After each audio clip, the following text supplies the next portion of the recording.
Research and data have power in society.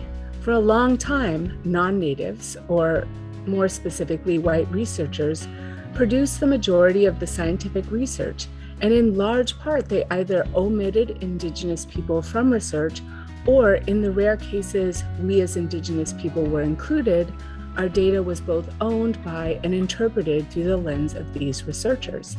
In many cases, this research caused significant harm through racist studies like eugenics and distrust by using data in ways not previously agreed upon.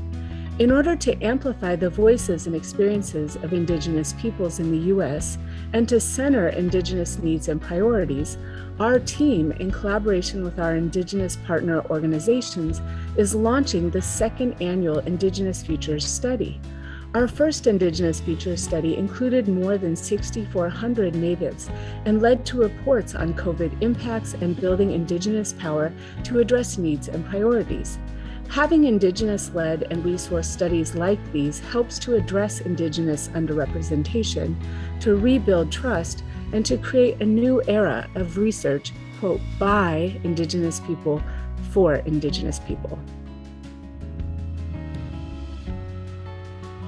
The links between Indigenous representations, Native identification, and the ongoing prejudice and discrimination Indigenous peoples face are powerful predictors of well-being. The ongoing use of Native mascots, for example, fuels anti-Native bias and perpetuates negative stereotypes of Natives. In addition, Native mascots dehumanize Natives by placing us on the same level as animals and by turning us into commodities that can be bought and sold on branded hats, mugs, and even toilet paper. Research demonstrates that these types of representations undermine the well-being of Native individuals and communities. Native mascots, for instance, decrease self-esteem, community worth, and academic aspirations, and increase stress, depression, and suicide ideation among Native peoples. In other words, these representations not only shape how non-Natives see and treat Native people, they also shape how Native people understand what is possible for themselves and their communities. When we increase visibility and reclaim historical truths, research demonstrates that Native people experience all kinds of benefits to psychological well-being and life satisfaction.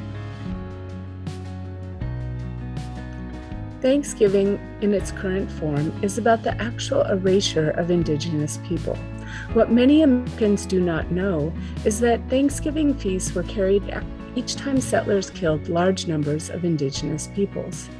The current enactment of Thanksgiving romanticizes history, silences Indigenous voices and experiences, and makes light of the ways in which Americans' not-so-distant past fuels the ongoing struggles of contemporary Indigenous peoples.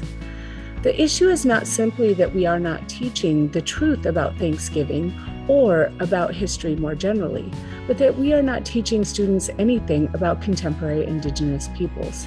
Aside from erasing our experiences, this omission also erases our contributions to society and ultimately sets the stage for intergroup interactions that do not accurately center respect or empathy. To truly do justice to contemporary Indigenous peoples, we must ensure that accurate Indigenous representations and histories are applied universally in education, politics, and the media.